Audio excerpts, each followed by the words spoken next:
Buddhism for Today, The Essential Wisdom of the Threefold Lotus Sutra by Nikkyo Niwano.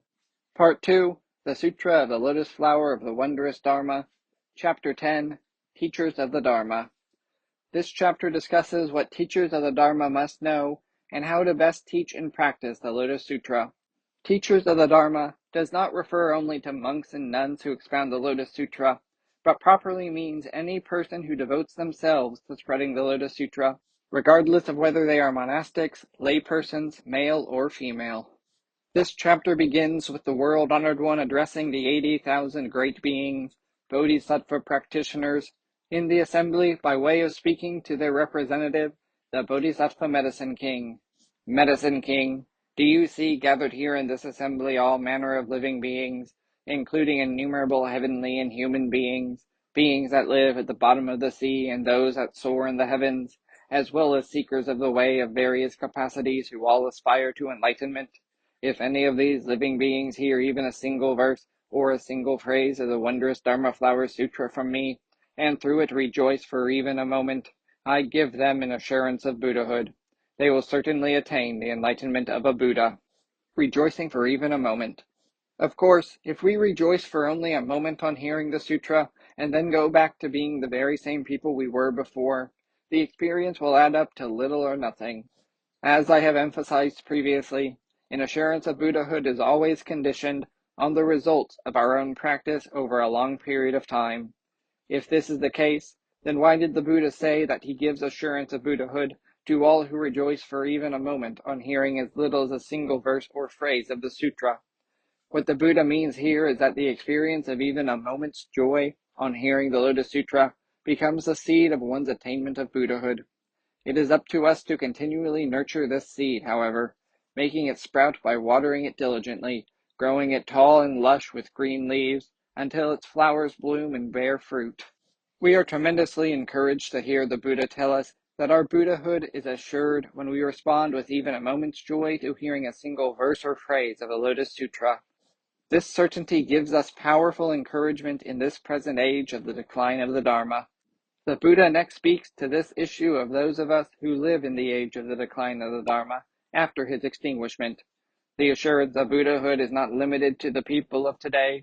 I also give assurance of the Buddhahood to all who in the future following the passing of the Tathagata respond with even a moment's joy on hearing a single verse or phrase of the wondrous Dharma Flower Sutra. The 5 Practices of Dharma Teachers. What follows in this chapter mainly concerns the future ages after the passing of the Buddha, in other words, our world today. It is important to keep this in mind as we proceed further into the chapter. The Buddha continues, in later ages, if there are people who receive and embrace, read, recite, expound, or copy even a single verse, and revere this sutra as if it were the Buddha himself, paying homage to it with various kinds of offerings, then understand, Medicine King, that this indicates they have already paid homage with offerings to 10,000 million Buddhas of past ages. This shows that they have accumulated practice under the tutelage of all those Buddhas, and completed a great vow in the presence of the Buddhas, to be born in this human realm out of the compassionate aspiration to liberate living beings. Receiving and embracing, reading, reciting, expounding, and copying the sutra are called the 5 practices of Dharma teachers, a 5-part description of the important practice of spreading the Lotus Sutra. Explaining the 5 practices of the Dharma teachers is the first of 7 essential points the Buddha makes in this chapter. Of these 5 practices of Dharma teachers, receiving and embracing is the main practice, while the following 4 are assisting practices. The reason for designating receiving and embracing as the main practice is that it is the most important and basic of the 5 practices. Without it, the other 4 practices would lose their significance. Receiving means to believe deeply in the teachings of the Buddha, while embracing means to firmly adhere to that belief, maintaining one's devotion to the sutra. The first of the assisting practices is reading, which, as the name indicates, literally means reading the Lotus Sutra. This practice includes reading it aloud or silently, or listening intently to others reading the sutra. Reciting means to repeat the sutra aloud from memory. This includes repetition of the words and phrases of the sutra that we have learned by heart, and repeatedly going over the meaning of these passages in our minds. In any case, Frequent repetition of the sutra from memory allows the teachings to take root firmly within our minds. Expounding means to explain the meaning of the Lotus Sutra to others. This practice is indispensable for spreading the teachings of the Lotus Sutra, and it also benefits us. Teaching the Lotus Sutra to others is a considerably difficult task, and for this reason, we must study the sutra over and over again. Teaching others also causes us to reflect on the shortcomings of our own faith in and understanding of the Lotus Sutra. Copying here means to reproduce the sutra by hand. Copying the sutra by hand is significant for two reasons. First, it is a practice for propagating the teaching, and second, it also deepens our own faith in and understanding of the Lotus Sutra.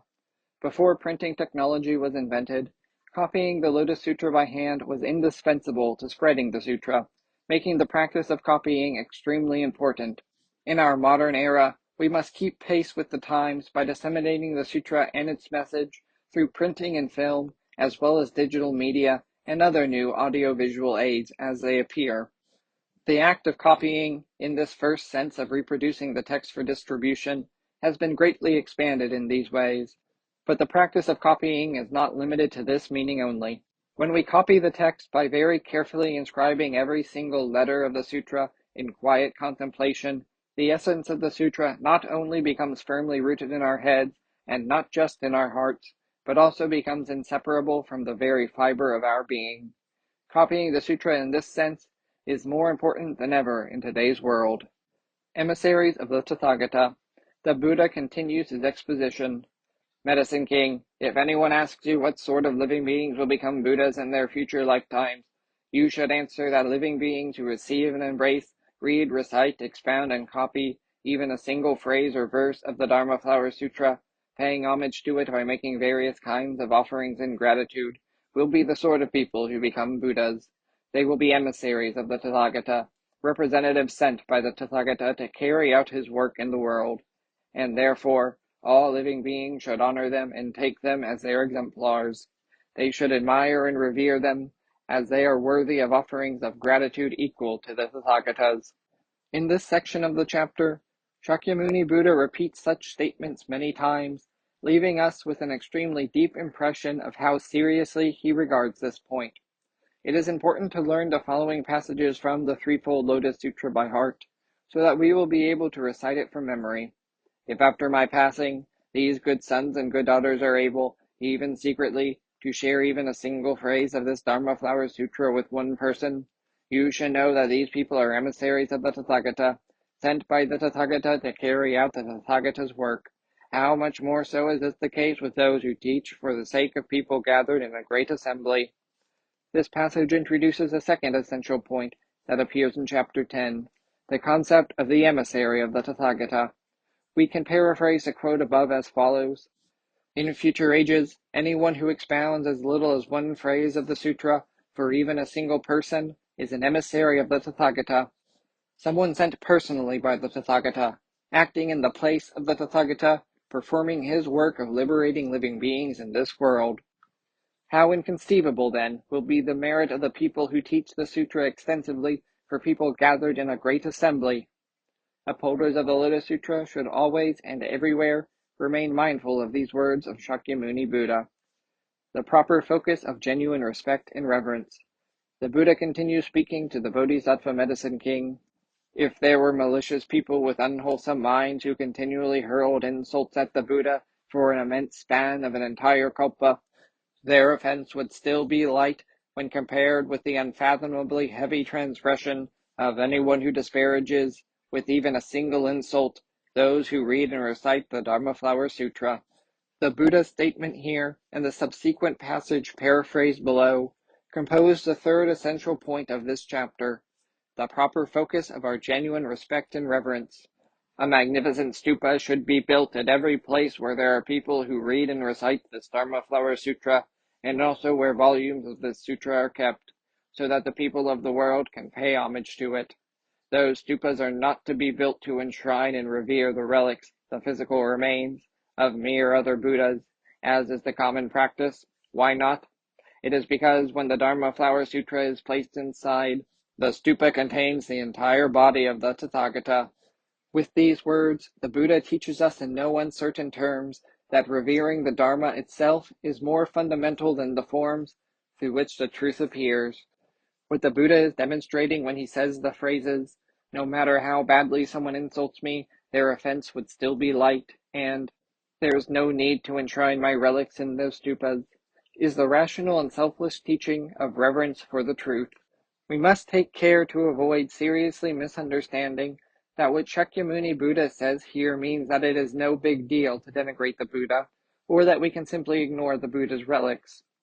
Shakyamuni Buddha is a magnificent person who left us his precious teachings, and for this reason we cannot honor him enough. Buddhists revere images of Shakyamuni in order to express their boundless gratitude for the precious teachings he left us. Moreover, as I have mentioned before, we also do this for the sake of deepening our reverence for the Buddha as our ideal, which we seek to gradually approach in our own lives. In addition, it is through the image of the manifest Buddha that we respect and revere the eternal original Buddha. In other words, this is how we revere the Dharma, ultimate truth itself. Revering icons of the Buddha is in no way any kind of image worship. Image worship, or what is sometimes called idolatry, is the veneration of a specific material thing for the purpose of healing sickness or attaining salvation, or in the hope that what one wishes will come true. It is the worship of the material object itself. Genuine respect and reverence for the Buddha and what is called idolatry could not be more different. They are as far apart as heaven and earth. The Buddha's protection of Lotus Sutra practitioners. In the text of the sutra, the Buddha also describes teachers of the Dharma with these words: "You should know that those who read and recite the Dharma Flower Sutra have dignified themselves with the magnificent adornments of the Buddha, and thus are carried on the very shoulders of the Tathagata." People who read and recite the Lotus Sutra with their hearts and minds appear dignified and gleam beautifully like a Buddha, and the Tathagata will carry these people on his shoulders. People who devotedly read and recite the Lotus Sutra do indeed appear as dignified and beautiful as a Buddha. When you look at them, something about them really seems to sparkle like gold. The fact that such a person is always protected by the Buddhas is also stated in the following direct quote from the sutra. "You should know, Medicine King, that after the passing of the Tathagata, those who can copy, embrace, read, recite, revere, and teach it will be wrapped by the Tathagata in his robe." And the Buddha also tells the Bodhisattva Medicine King, "You should know that those people will reside with the Tathagata, and their heads will be caressed by the very hand of the Tathagata." The Buddha's frequent repetition of statements such as these tells us that we must deeply inscribe within our hearts and minds an awareness of just how exalted the teaching of the Lotus Sutra is, and how much our practice of it perfectly accords with the intentions of the Tathagata. What is more, the Tathagata promises he will surely protect us from whatever difficulties or persecutions we face. The Buddha makes the most precious and reassuring promise to us, who live in the age of the decline of the Dharma, that because a person who practices the Lotus Sutra is as noble as the Buddha will certainly safeguard that person. Why is the practitioner of the Lotus Sutra so noble? The Buddha proclaims that, while there is no doubt that all the sutras he has expounded teach truth, the Lotus Sutra is foremost among them. This is the fourth essential point of the chapter. Basic attitudes toward practicing the sutra. In the preceding section, the Buddha has mostly explained the merits of those who practice the Lotus Sutra. Next, he emphasizes the basic attitudes that one should have towards practicing the sutra. It consists of 3 key points. First, the Buddha explains that the foundational teaching of the Lotus Sutra is difficult to believe as well as to understand. Since this is an important point, I will quote directly from the sutra. "There are infinite thousands of millions of sutras that I have expounded. Some I have already expounded, some I am now expounding, and some I will expound in the future. Among them all, the most difficult to believe and hardest to understand is this Dharma Flower Sutra. Medicine King, this sutra is a treasury holding the innermost essentials of all Buddhas, that which must not be recklessly distributed. From long ago, it has been guarded and protected by Buddhas, world-honored ones, and until now has never been fully brought to light. Even while the Tathagata is present, it arouses much enmity and envy. How much more will it do so after his passing?" The Buddha explains that the teachings he expounds are innumerable, and among all those he has taught in the past, is teaching now, and will teach in the future, the Dharma Flower Sutra is the most difficult to believe and understand. The difficulty in believing and understanding the Lotus Sutra boils down to the incredible and subtle attributes of its core teaching, that anyone can become a Buddha by accumulating practice. We might grasp this intellectually up to a certain point, but this sort of abstract understanding alone may be shaken by unfavorable changes in our circumstances. The people who can truly understand the sutra with their heart of hearts and believe it are those who are spiritually open to the teachings, or those whose karmic affinity with the teachings from their various former lives has ripened. This is precisely why we must continually strive to grasp and hold fast to the teaching, and regardless of whatever doubts arise from within, or however we are mistreated and criticized from without, we have to receive and firmly embrace it. In the second point, the Buddha teaches that this sutra is a treasury that holds the secret essentials of the Buddhas. That is, what all Buddhas deeply believe within their own minds, and therefore it must not be recklessly distributed to people. The sutra must not be taught to people in a careless way, or by groundlessly interpreting it as one pleases. But as discussed in Chapter 3 of the Lotus Sutra, it is extremely important that we never misinterpret statements like these to mean that we should not teach the Lotus Sutra to others. In the third point, Shakyamuni Buddha explains that because the sutra is guarded and protected by all Buddhas, he had never before fully revealed it to the people of the world. The Buddha also foresees that, since this sutra has garnered so much animosity and envy while he is still in the world, such enmity will become much worse in future ages after his passing. Some people might wonder why this noble teaching stirs such responses, but this is hardly surprising, because whenever a good teaching is taught and engenders faith, those who follow less profound teachings tend to envy it or find it offensive. Others make fun of the sutra without ever studying its contents. Still others label it as heresy and slander it. Whether we look at the examples of Shakyamuni Buddha, Jesus Christ, or Nichiren, we see that once they begin to disseminate their teachings, all were attacked by their enemies and experienced religious persecution. Even if the Lotus Sutra brings about such ill will, however, the Buddha instructs us to endure it and receive and embrace as well as practice the sutra. As written above, the Tathagata promises to protect such people by empowering them with his robe. This is the fifth essential point of the chapter. The parable of digging on a highland plateau. Reading further, we come next to the parable of digging on a highland plateau, through which the Buddha teaches that practitioners of the Lotus Sutra must earnestly seek the Dharma in hopeful anticipation without ever turning back. This is the gist of the parable. Suppose there is a man on a highland plateau who suffers from thirst, so he begins digging a well. He digs and digs, but all he uncovers is dry soil, which tells him that water is still far below. But without becoming discouraged, he continues patiently digging, and in time damp soil appears, which gradually becomes mud. When he reaches mud, he knows that at last he is certainly close to water.